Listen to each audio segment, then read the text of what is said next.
Alright guys, di video kali ni saya nak buat video unboxing lagi. Tapi kali ni saya bukan nak unboxing Rubik's Cube ataupun apa-apa yang berkaitan dengan Rubik's Cube. Di video kali ni saya nak unboxing benda ni. Korang rasa ada apa dalam parcel ni? Macam korang nampak kat dalam ni ada satu kotak. Jom kita buka.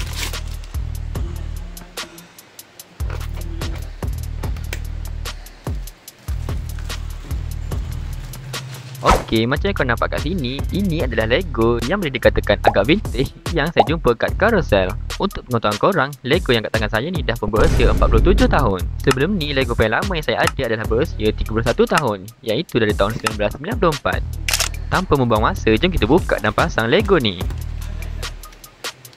Okey, dah pun siap pasang. Macam yang korang nampak, Lego lama ni datang dengan satu minifigure dan satu kereta polis.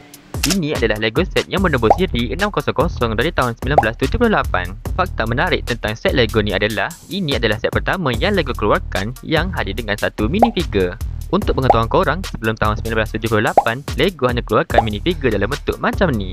Jom kita tengok dia punya detail. Ini adalah dia punya kereta polis yang sangat-sangat kecil. Dan korang boleh nampak kat sini, semua parts kat Lego ni adalah original. Ini pula bahagian bawah dia. Next, jom kita tengok dia punya minifigure pula. Kalau korang tengok kat sini, korang boleh nampak sendiri yang minifigure ni memang sangat-sangat lama. Cuba korang bayangkan yang minifigure ni dah pun berusia 47 tahun. Secara overall, saya sangat berpuas hati dengan Lego set lama yang saya beli ni. Sebab kalau korang cari kat pasaran sekarang memang susah nak jumpa. Cuba komen apa pendapat korang tentang Lego set yang lama ni. Terbaik!